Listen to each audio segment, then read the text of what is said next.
Hello guys, welcome back to my channel. நம்ம சேனலில் இன்றைக்கி மை மாஃபியா ஹஸ்பண்டோட பார்ட் 2 தாண்டா பார்க்க போகிறோம். லாஸ்ட் பார்ட் பார்க்காதவங்க பார்த்துட்டு வந்துடுங்க, அப்போ தான் இந்த பார்ட் என்னன்றது புரியும். லாஸ்ட் நம்ம எதோடு ஸ்டாப் பண்ணியிருந்தோம்னா, நம்ம டேங் பாட்டுக்கு புலம்பிட்டு இருந்திருப்பார். சடனாக யாரோ அவரை பேக்கப் பண்ண மாதிரி இருந்திருக்கும். அதில் தான் ஸ்டாப் பண்ணியிருந்தோம். வாங்கடா அதுலேருந்து கண்டினியூ பண்ணிக்கலாம். கையடா டேம், எப்படி நான் தானே கண்டுபிடிச்சேன். 1.5 வருஷமாக கூட குப்பை கொட்டுறேன். உன் ஸ்மெல் கூட எனக்கு தெரியாது. தள்ளுறா ஃபஸ்ட்டு. நான் மேலே ரொம்ப கோவமாக இருக்கேன். இது ஏன் கோவமாக இருக்க? ஃபஸ்ட்டு நான் பேசுகிறத கேளு. நான் எக்ஸ்பிளைன் பண்ணுறேன் என்ன ஆச்சுன்னு. ஒன்றும் நீ பண்ண வேணாம். விடு சங்கு, விடுடா, விடு. டேன் ப்ளீஸ் டேன், சென்ன ப்ளீஸ் டேன், நான் சொல்கிறத கொஞ்சம் கேளு டேன். சங்கு, நான் சொல்கிறேன்ன, தள்ளிப்போ. ஒரு ஃபோன் இல்லை, ஒரு மெசேஜ் இல்லை, இருக்குமா இல்லையான்னு கூட உனக்கு ஒரு கவலை கூட இல்லை. இப்போ எதுக்கு வந்த? போ. உனக்கு என்னை விட பேபியோடவும் அந்த மாஃபியா தானே முக்கியம். போ, அங்கேயே போ, என்கிட்ட வராத. தள்ளுடா, தள்ளு. டேயாங், ஒரு நிமிஷம் நில்லு. நான் என்ன சொல்ல வரேன்றதை ஃபஸ்ட்டு கேளுட்டேன். இங்கே இங்கே வீட்டு சங்கு, நான் தான் உன் மேலே கோவமாக இருக்கேன்னு சொல்கிறேன்ல. நீ என்கிட்ட பேசாத. போ, தள்ளி போ ப்ளீஸ், என்கிட்ட வராத. பேபியை பார்த்தியா, நேராக என்கிட்ட வந்துட்டேன். டிடி, பேபியை பார்த்துட்டு கொஞ்சிட்டு தாண்டா வந்தேன். ப்ளீஸ்டா, ஒரு சான்ஸ் கொடு. சங்கு, தள்ளு சங்கு, தள்ளு. சங்கு சங்கு, என்னாச்சு? என்ன ஆயிருக்குன்னா, நம்ம சங்குக்கு பின்னாடி தள்ளுறதுக்காக அவரோட எல்போவை வச்சு டேயாங் இடிச்சிருப்பார் ஜங்குக்கோட ஸ்டொமக்லேயே. சடனாக ஜங்குக்கு அந்த இடத்துல ஒரு மாதிரி பெயின் வந்திருக்கும். பெயின் தாங்க முடியாமல் அவர் ஒரு மாதிரி குமிஞ்சு ஃபீல் பண்ணிகிட்ருப்பார், ரொம்ப பெயினாக இருக்கிற மாதிரி. நம்ம டேங்க்கும் என்ன நடக்குதுன்னே தெரியாமல் அவரும் ஒரு மாதிரி குழப்பத்திலே ஜங்குக்கிட்ட கேட்டுக்கிட்டே இருக்கார். ஜங்குக், ஜங்குக் என்னாச்சு? என்ன பண்ணுற? என்னாச்சு? வயிற்றில் என்ன? ஏன் ஸ்டொமக் பிடிச்சிட்ருக்க? என்னாச்சு ஜங்குக்? ஜங்குக் சொல்லு ஜங்குக். நம்ம ஜங்குக் தான் சடனாக டேங்கை ரொம்ப ஹக் பண்ணிவிட்டு அழுகுறாரு, பெயின் தாங்க முடியாமல். டேங்க்கு ஒன்றுமே புரியல. ஜங்குக், ஜங்குக் என்னாச்சு? ஏன் அழுகுற? சரி ஓகே, நான் உங்கள்கிட்ட பேசுகிறேன். இங்கே பாரு ஜங்குக், நான் கோச்சிக்கல. ஓகே நான் பேசுகிறேன். என்னாச்சு? ஏன் இப்படி பண்ணுற? ஜங்குக், ஹயாங், மார்க் ஹயாங் எங்க? அவர்கிட்ட தெரியுங்களா? ஹயாங், சுகா ஹயாங், ஜிமினா, அம்மா, யாராவது வாங்க. டேயாங், அமைதியாருடா, எதுக்கு எல்லாரையும் கூப்பிட்றேன்? ஜங்குக்கு, எனக்கு பயமாக இருக்குது. ஜங்குக்கு, ஏன் இப்படி வயிற்ற பிடிச்சிட்ருக்க? என்னாச்சு? அங்கே என்ன இருக்குது? காட்டு ஜங்குக். டேயாங், அதெல்லாம் ஒன்றும் இல்லைடா, ஒன்றும் இல்லை. டேயாங், ஜங்குக் பயமாக இருக்குது. ஜங்குக், காட்டு, என்னாச்சு? இங்கே காட்டு. ஷர்ட்டு பட்டனை ரிமூவ் பண்ணு. டேயாங் ஒன்றும் இல்லை டேயாங். ஜங்குக் ப்ளீஸ் ஜங்குக், நீ ஏன் இப்படி வழியில் துடிக்கிற? ப்ளீஸ் என்னன்னு காட்டு அப்படின்னு டேயாங்கே ஜங்குக்கோட ஷர்ட் பட்டனை ரிமூவ் பண்ணிவிட்டு பார்த்துருப்பாரு. ஜங்குக்கோட ஸ்டொமக்கில் ஒரு ஸ்டிச்சிங் மார்க் தான் இருக்குது. அதை பார்த்து செம்மையாக பயந்துருப்பார். என்னாச்சுன்னு கேட்டுகிட்டே இருந்திருப்பார். இப்போ ஜங்குக் தான் சொல்ல ஆரம்பிக்கிறாரு. ஜங்குக், இது என்ன ஸ்டிச்சிங் மார்க்? எப்படி ஆச்சு? சொல்ல போறியா இல்லையா? நீ சொல்கிறால மார்க்கை என்கிட்ட நான் கேட்கிட்டான். சரி சொல்கிறேன். நீ இதை பற்றிலாம் சொன்னால் நீ பயந்துக்கொண்டு தான் டேயாங்னு எதுவும் சொல்லாமல் இருந்தேன். சரி, அதுதான் இப்போ பார்த்துட்டேன்ல, சொல்லு என்ன ஆச்சு? எப்படி இப்படி நடந்துச்சு? சொல்கிறேன்.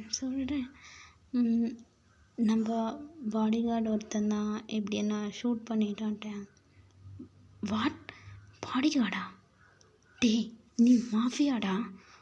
பாடிகார்டு ஒன்று சொல்கிற வரை நீ என்ன பண்ணிகிட்டு இருந்த? அது நான் சொல்கிறேன் கேளு. இப்போது ஜங்குக்கு தான் இந்த ஃப்ளாஷ்பேக் அப்படியே சொல்ல ஆரம்பிக்கிறாரு. அந்த ஸ்டார்டிங் சீனில் ஒரு பாடி கார்டை காமிச்சிருப்பேன்ல, ஒருத்தனை பனிஷ்மெண்ட் பண்ணியிருப்பார்ல ஜங்குக். அவன் வந்து ஒரு பாடி கார்டு தான். ரீசெண்டாக தான் நம்ம ஜங்குக் கிட்ட ஒர்க்குக்கு ஜாயின் பண்ணியிருப்பான். ரொம்பவே கஷ்டப்படுற ஃபேமிலி, குழந்த இருக்குது. ஒய்ஃப் வந்து ஒரு மாதிரி ஃபிசிக்கலி சேலஞ்சான பர்சன். பேபிஸ் இருக்காங்க, அம்மா இருக்காங்க. அவங்கள வந்து பார்த்துக்கணும். நான் மட்டும்தான் வேலைக்கு போகிறேன். எனக்கு வந்து ஒரு ஒர்க் கொடுங்க உங்ககிட்ட. நீங்கள் ரொம்ப ஃபேமஸான ஆள், மாஃபியா கிங்குன்னு எனக்கு தெரியும். எனக்கு ஒரு வேலை போட்டு கொடுங்க அப்படின்னு கெஞ்சிருப்பான். எனக்கும் பாவப்பட்டு வேலைக்கு சேர்த்திருப்பார். அவன் ஃபேமிலி பற்றி சொன்ன வரையும் எல்லாமே உண்மைதான். அவன் ஃபேமிலி ரொம்ப கஷ்டப்படுற ஃபேமிலி தான். ஆனால் இவன் உண்மையாலுமே ஜங்குக்கிட்ட வேலை பார்க்கறதுக்காக வரல. ஆப்போனன்ட் டீம் அனுப்பின ஒரு ஆள். அவங்க நிறைய மணி கொடுத்து ஜங்குக்கோட சீக்ரெட்ஸ் எல்லாம் வந்து இவங்கக்கிட்ட டெய்லியும் அப்டேட் பண்ணணும் அப்படின்னு சொல்லியிருப்பாங்க. ரொம்ப அவனை எந்த டார்ச்சரும் பண்ணியிருக்க மாட்டாங்க. அப்படி ஃபேமிலியை நான் கொன்றுவேன் நீ சொல்லலைன்னா, அந்த மாதிரிலாம் எதுவுமே சொல்லியிருக்க மாட்டாங்க. அவன் வந்து பணத்துக்கு ரொம்ப அடிக்டான ஒரு ஆளுன்னு தெரிஞ்சுக்கிட்டு, அதுதான் அவனோட வீக்னஸ்ன்னு புரிஞ்சுக்கிட்டு, பணத்தை வச்சு அவனை வந்து விலைக்கு வாங்கியிருப்பாங்க. அவனும் வந்து ஒரு 1 இயராக ஜங்குக் கிட்ட வேலைக்கு இருந்திருப்பான். ஒவ்வொரு டைம் ஜங்குக் வந்து ஆஃபீஸ் விஷயமா ஏதாவது டெண்டருக்கு எங்கே போனாலுமே, மாஃபியா விஷயமா மீட்டிங்க்கு எங்கே போனாலுமே இந்த பாடி கார்டும் கூடயே போவான். புதுசாக வந்த பாடி கார்டை யாரையுமே ஜங்குக் வந்து இந்த மாதிரி இடத்துக்கெல்லாம் கூட்டிகிட்டு போக மாட்டான். ஆனால் இவன் எல்லா இடத்துக்குமே போவான். இந்த விஷயம் நம்ம ஜங்குக்கே ஒரு மாதிரி டவுட்டாக தான் இருக்கும். மார்க் கிட்ட ஸ்டார்டிங்லேயே சொல்லியிருப்பான், இவன் மேலே கொஞ்சம் டவுட் இருக்குது, இவனை வந்து வாட்ச் பண்ணிக்கிட்டே இரு அப்படின்னு சொல்லியிருப்பான். மார்க்கும் வாட்ச் பண்ணுவார். மீட்டிங் நடக்கும் போதெல்லாம் ஸ்டார்டிங்லலாம் ஜங்குக் கூட பின்னாடியே இருப்பான். என்ன பேசுகிறாங்க எல்லாமே நல்லா கவனமாக கேட்டுப்பான்.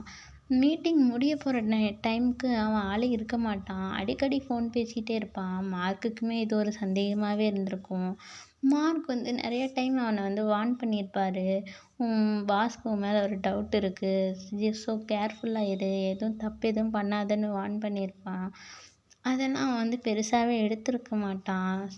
ஒரு மாஃபியா ட்ரக் டீலிங்க்காக ஒரு பாருக்கு தான் நம்ம மார்க், அப்புறம் அந்த பாடி கார்ட், ஜங்குக் 3 பேர் மட்டுமே வந்திருப்பாங்க. மார்க்குக்கும் ஜங்குக்கும் நிறைய ட்ரிங்க்ஸ் ஊற்றி கொடுத்து அவங்கள மட்டையாக வச்சுருப்பான். மட்டையாக வச்சுட்டு சந்தர்ப்பம் பார்த்து ஜங்குக்கு சுட்டிருப்பான். ஜங்குக்கோட செஸ்ட்டுக்கிட்டேயும் அவனோட ஸ்டொமக்கிட்டேயும் வந்து 2 புல்லட் இறங்கியிருக்கும். ஜங்குக் அங்கேயே கான்சியலந்து விழுந்திருப்பான். மார்க்கு தான் ஜங்குக்கு ஹாஸ்பிட்டலில் சேர்த்திருப்பார். 3 மந்த்ஸா 2.5 மந்த்ஸ் வந்து நம்ம ஜங்குக் ஹாஸ்பிட்டலில் ரெஸ்ட்டில் இருந்திருப்பார். அதனால தான் டேங்க்கிட்ட எதுவுமே சொல்லியிருந்திருக்க முடியாது. மார்க்கு அப்புறம் நம்ம பாடி கார்ட்ஸ் எல்லாம் சேர்ந்து இந்த பாடி கார்டை பிடிச்சிருப்பாங்க. பிடிச்சி அந்த குடோனில் அடைச்சி வச்சுருப்பாங்க. அதுக்கப்புறம் நடந்தது தான் இது ஃபஸ்ட் பார்ட்டில் நம்ம பார்த்துருப்போம். இப்போது இந்த விஷயத்தை எல்லாத்தையுமே டயாங் கிட்ட நம்ம ஜங்குக் வந்து எக்ஸ்பிளைன் பண்ணி முடிக்கிறாரு. நம்ம டயாங் தான் ஜங்குக்கை நல்லா டைட்டாக ஹக் பண்ணிவிட்டு அவர் ஃபேஸ் ஃபுல்லாக கிஸ் பண்ணுறாரு. கிஸ் பண்ணிவிட்டு சாரி சாரி சாரி, எனக்கு என்ன சுச்சுவேஷன்னு தெரியல, நான் தான் அவனை அண்டர்ஸ்டாண்ட் பண்ணியிருக்கணும், ஆனால் நான் இந்த மாதிரி திட்டிட்டேன், சாரி சாரின்னு ரொம்ப சாரி கேட்டு ரொம்ப அழுதுருப்பார். நம்ம ஜேகேவும் அவரை ஹக் பண்ணி கம்ஃபர்ட் பண்ணியிருப்பார். Jungkook sorry sorry Jungkook sorry. Okay okay, எதுக்கு அழுகுற ஜங்குக்? நான் தான் உன்னை அண்டர்ஸ்டாண்ட் பண்ணியிருக்கணும். நீ எனக்கு எந்த இன்ஃபார்மும் பண்ணாமல் இருக்கும் போது எனக்கு ரொம்ப பயமாக இருந்துச்சு ஜங்குக், உனக்கு என்ன ஆச்சுன்னு. அதனால தான் ஜங்குக்கு மேலே கோவப்பட்டுட்டேன். சாரி. நான் உன்னை எவ்வளோ மிஸ் பண்ணேன்னு தெரியுமா? நான் ரொம்ப மிஸ் பண்ணேன் ஜங்குக் பேபி. என்னையும் நீ எதுவுமே கண்டுக்காமல் இருக்கன்னு எவ்வளோ மிஸ் பண்ணேன் தெரியுமா? ஹாயாங் ஜிமின் பேபின்னு அவங்க ஃபேமிலியாக இருக்கும் போது எனக்கு எவ்வளோ கஷ்டமாக இருந்துச்சு தெரியுமா?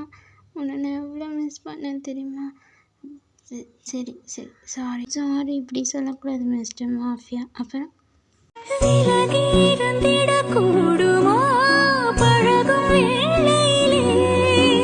ஓகேடா, இந்த ஸ்டோரி இங்கே ஃபினிஷ் பண்ணிக்கிறேன். Happy ending.